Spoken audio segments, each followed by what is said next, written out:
안녕하세요. 오늘도 사양살롱을 찾아주셔서 감사합니다. 저는 30대 여자입니다. 영문학과를 졸업 후 영어회화학원에서 강사로 일하고 있었고, 남편은 회사에서 승진을 위해 영어학원에 수강 등록을 하면서 강사와 수강생의 관계로 만나게 되었어요. 큰 키에 수트가 정말 잘 어울리는, 누가 봐도 훈남이라 불릴 만한 외모의 소유자였고, 그 모습에 저는 첫눈에 반했죠. 매일 그 사람에게 잘 보이고 싶었고, 첫사랑에 빠진 여고생처럼 이 옷 저 옷 입었다 벗었다 하며 설레는 출근길을 준비했어요. 하지만 학원 강사가 수강생한테 반했다고 고백할 수 있는 노릇도 아니었고, 강사로서 본분을 다하다 보니 한 달이라는 시간은 너무 빨리 지나갔어요. 그의 수강 기간도 끝나게 되어서 아쉬웠지만 어쩔 수 없었죠.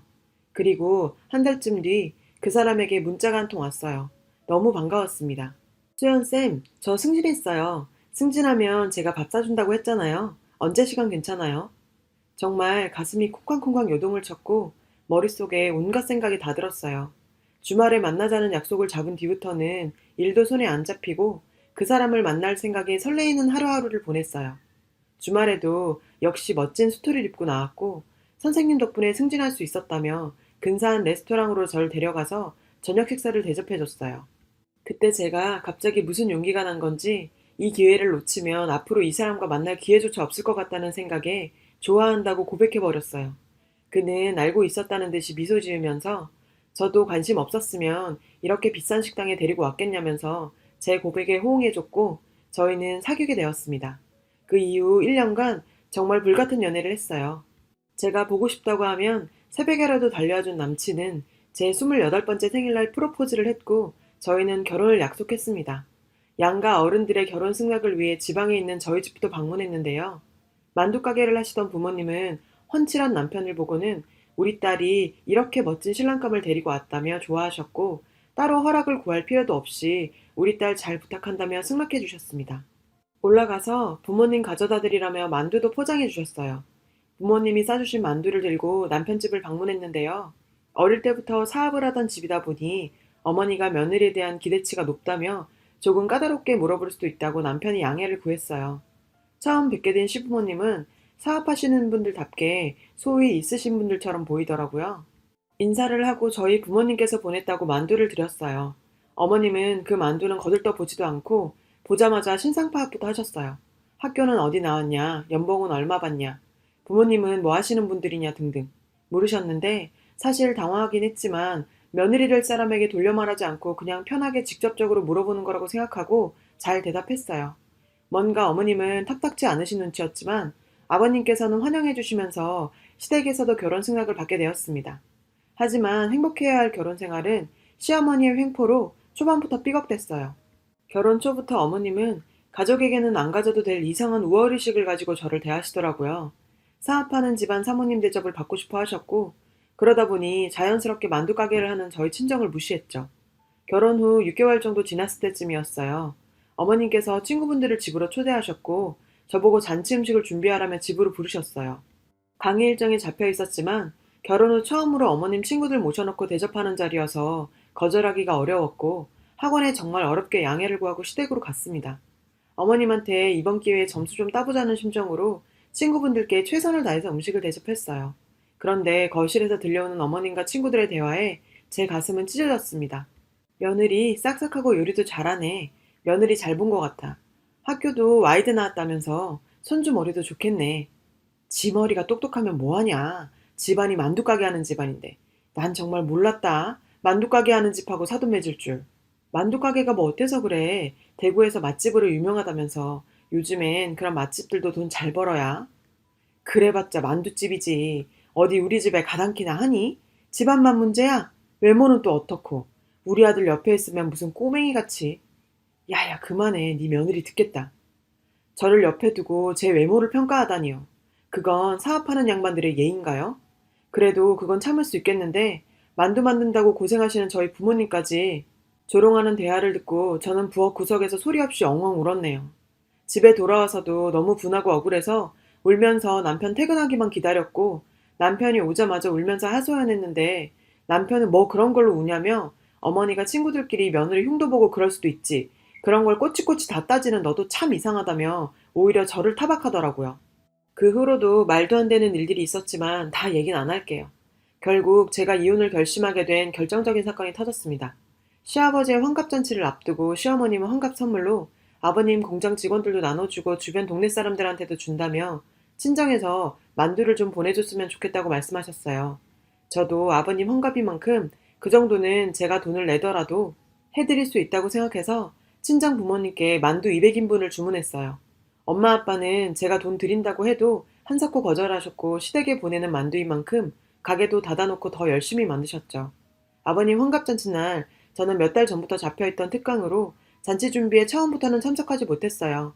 죄송한 마음에 강의가 끝나자마자 시댁으로 달려갔습니다.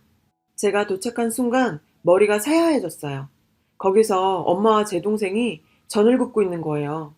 정말 눈물이 핑 돌았죠. 엄마가 거기 왜 있어? 저를 본 엄마와 동생은 정말 난감한 표정이었어요. 아, 사돈이 일손이 모자라대서 좀 도와달라더라. 별거 아니야. 금방 갈 거야. 저는 시어머니께 달려가서 도대체 이게 무슨 일이냐고, 왜 우리 엄마랑 동생이 여기서 일을 하고 있냐고 따져 물었어요. 그랬더니 시어머니는 사돈 환갑잔치에 좀 도와주는 게 뭐 어떠니? 요리 잘하셔서 좀 도와달라고 불렀는데 그게 네가 지금 시아버지 환갑잔치에서 이렇게 언성을 높일 일이니? 그 순간에도 끝까지 교양 있는 척하며 소리를 낮추라는 시어머니의 모습이 정말 저를 미치게 만들었죠. 결혼 후 제가 이렇게까지 화를 낸 적도 없었어요. 이런 제 모습을 보고 이번만큼은 남편이 제 편이 돼줄 거라고 기대했는데 다 제 착각이었나 봅니다. 오히려 씩씩대며 아버님 환갑잔치 날 친척들 앞에서 창피하게 뭐 하는 짓이냐며 소리 질러대더라고요. 그 모든 걸 제 잘못으로 돌리는 남편의 모습에 제가 처한 이 현실이 보였어요. 뻔뻔하고 가식적이고 배려라고 모르는 이 집안, 정말 다 꼴도 보기 싫어졌습니다. 저는 더 이상 그 집에 있을 수 없었고 엄마와 동생을 끌고 환갑잔치고 뭐고 다 때려치우고 집으로 돌아왔어요. 남편은 저에게 시어머니 아버지께 당장 가서 사과하라고 강요했지만 저는 제가 잘못한 게 하나도 없다고 생각했습니다. 사과할 생각은 전혀 없었어요. 오히려 저희 친정에 사과를 하셔야 하는 거 아닌가요? 제 상식으로는 도저히 이겨가질 않았어요. 그렇게 저와 시댁 간의 냉전이 4개월 정도 흘렀습니다. 시아버지와 친정아빠가 연세가 같아요. 그즈음 친정아버지 환갑잔치가 있었어요. 우리 아빠는 환갑잔치가 별 대수냐고 그냥 가족끼리 밥이나 함께 하자고 하셔서 조촐하게 생일상 차릴 계획이었는데 어떻게 알고 시부모님이 친정까지 내려오셨더라고요. 마치 지금까지 아무 일도 없었다는 듯이 저를 애기야라고 부르며 살갑게 구시는데 그래도 아빠 환갑이라고 먼 곳까지 직접 와주신 모습에 쌓여왔던 감정들이 약간은 풀리는 것 같았어요. 시댁에서 저희 엄마께 미안하다라고 하는 한마디가 듣고 싶었지만 친정엄마가 이왕 이렇게 된 거 제발 좋게 생각하라고 하시더군요. 그래서 저도 이제 시댁에 대해 마음을 좀 더 열어야겠다 생각했죠. 친정 부모님도 시부모님이 와주셔서 감사하다고 차린 건 없지만 많이 드시고 가시라며 아버지가 제일 좋아하시는 고급 양주까지 꺼내시고 나름 좋은 시간을 보냈습니다. 그리고 다음날 엄마한테 전화가 왔더라고요. 조심스레 물으시는 거예요. 수연아, 혹시 사돈이 봉투에 10,000원 넣었던데 이거 어떻게 된 일인지 알아? 아무리 그래도 사돈 환갑에 와서 10,000원 넣은 봉투를 내는 건 좀 아니지 않아? 정말 우리 엄마한테 들은 소리였지만 얼굴이 화끈거렸어요. 작년 아버님 환갑 때는 온갖 걸 요구하고 엄마를 불러서 일까지 시키더니 이 사람이 진짜. 일단 엄마한테는 엄마, 어머님이 실수로 잘못 넣었겠지. 내가 한번 물어보고 연락해줄게. 정말 어처구니가 없었어요. 학원에서 아프다고 조퇴를 하고 어머님 댁에 찾아가서 물었습니다. 어머님, 혹시 친정 아버지 환갑 때 10,000원 넣으셨어요? 혹시 실수로 잘못 넣으셨나 해서요. 흥분한 마음을 가라앉히고 최대한 공손하게 물어봤죠. 그래, 10,000원 넣은 거 맞다. 왜? 사돈이 그거 가지고 뭐라고 해? 아니, 뭐라고 하시는 건 아닌데 혹시나 한번 물어보라고 하셔서요. 너희 친정까지 가는 차비하며 시간하며 가준 것만도 고마워야지. 돈 적게 냈다고 그걸 가지고 트집 졌니 너희 집은? 어이가 없구나.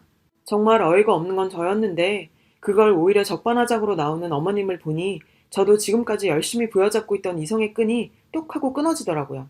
어머님, 아무리 그래도 10,000원은 너무하지 않나요? 제가 아니면 친정에서 언제 와달라고 했어요? 이렇게 사람 취급할 거면 오지 않는 게 더 고맙죠. 작년 아버님 환갑 때 어머님 주변 사람들한테 돌린다며 만두 좀 해달라고 하셔서 그 수량 맞추신다고 가게 닫고 하루 종일 만두 찌셨어요. 다 따지면 그것만도 200만 원이 넘어요. 그것뿐이에요? 저희 엄마 요리 잘하신다고 불러서 일 시킨 건 기억 안 나세요? 그랬더니 고작 만두 좀 줬다고 유세 부리는 거니? 10,000원이 너무해. 너희 집안이랑 우리 집안이 어울리기나 하니? 급도 안 맞는 집에 딸 시집 보냈으면 당연히 그 부모라도 봉사를 해야지. 뭐라고요? 이제 미치셨어요? 급 안 맞는 집이요? 봉사를 해야 한다고요? 그때 시어머니가 흥분했는지 갑자기 제 뺨을 때리시더라고요. 너 같은 걸 애초에 며느리로 받는 게 아니었어. 너 같은 건 내 며느리 할 자격도 없으니 내 아들 집에서 당장 나가! 진짜 똑같이 한 대 때리고 싶었지만 노인네 때려봤자 뭐하나 생각이 들어 참았습니다. 정말 저 말들을 듣고 있으니 어이가 없었어요. 신혼집은 제가 서울로 대학 처음 왔을 때 아버지가 몇 년간 월세 쓰는 것보다 사는 게 더 낫지 않겠냐며 투자 개념으로 샀고, 그 후 제가 서울에서 직장 생활하면서 저에게 상속해 주신 아파트였거든요. 어머님, 당신 아들이 말 안 했어요? 이 집 제 집인데요. 이 집에 당신 아들 집은 하나도 없으니 나가려면 당신 아들이 나가야죠. 그쪽 아들 결혼할 때 돈 한 푼 없었어요. 그것도 몰랐어요? 여기 가구, 전자제품들도 우리 집에서 다 해준 거고, 집에 사업이 어렵다고 해서 우리 집서도 별말 안 하고 당신 아들 몸만 오게 했더니 지금 와서 이상한 소리를 하시네요. 시어머니는 당황스러운 모습이었지만 오히려 신경질적으로 나오더라고요. 뭐, 당신? 너 이제 막 나가자는 거지? 어디서 만두집 따위 하는 집안년 우리 집안에 들였더니 완전 집안 꼴을 우습게 만드네. 만두집 따위요? 그래서 아버님께서는 그렇게 잘나셔서 만두집 따위한테 돈이나 빌리고 다니세요? 알고 계세요? 아버님이 저희 아빠한테 1억 넘게 빌려가신 거. 그것도 모르죠? 도대체 아는 게 뭐예요? 사업 힘들어지면서 결혼기간 내내 시아버님은 저희 아버지에게 손을 벌리셨고, 저희 아버지는 사돈이 부탁하니 어쩔 수 없이 조금씩 빌려주다 보니 1억이 넘는 금액을 빌려주시게 되었어요. 그리고 자꾸 그깟 만두집 하시는데 저희 아버지가 전국에 가게만 7개예요. 그쪽이 그렇게 자랑하는 당신의 다 쓰러져가는 공장보다 돈도 훨씬 더 벌어요. 저 당신 아들하고 이혼할 테니 당장 집에서 짐 빼라고 전해주세요. 당신 아들도 당신하고 똑같은 인간이더라고요. 당신 아들 데리고 잘 사세요. 아, 그리고 아버님이 빌려가신 1억 당장 갚으세요. 2년간 쌓여온 울분을 모두 털어내고 집으로 돌아온 저는 아파트 현관 비번도 다 바꾸고 늘 시댁편만 드는 남편에게 이혼을 통보했습니다. 남편은 도대체 왜 이러는 거냐며 겨우 이런 걸로 이혼해서 되겠냐고 도대체 이해를 못하겠다고 하더라고요. 저렇게 지가 무슨 짓을 한 건지 이해도 못하는 놈한테 아무런 정도 느껴지지 않았습니다. 당신 엄마가 우리 아빠 환갑 때 오셔서 10,000원 낸 거 알아? 10,000원이라고. 아예 오지를 말던가. 시아버지 환갑 때 어떻게 했는지 기억 안 나? 만두 해오라 뭐 해오라는 것도 모자라 우리 엄마랑 동생 너희 집에서 일까지 시켰잖아. 근데 내가 네 엄마한테 화 좀 낸 게 잘못이니? 너도 똑같은 놈이야. 그냥 꺼져. 어차피 이 아파트도 내 거고 네 짐이랑 네 몸만 빼면 되니까 싸서 나가.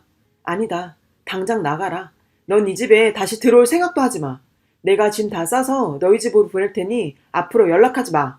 저도 서울 생활에 너무 지치기도 했고 이혼 소송을 하면서 휴직을 내고 잠시 친정에 있기로 했는데 내려온 지 며칠 지나지 않아 시부모님이 저를 찾아왔습니다. 다짜고짜 시아버지께서 무릎을 꿇으시며 한 번만 용서해주면 안 되겠냐며 사과하셨고, 그걸 본 시어머님은 당신 미쳤냐고 뭐 이딴 년한테 무릎을 꿇냐며 아직도 여전한 모습이더라고요. 그 모습에 시아버지께서는 어머님께 소리를 치셨어요.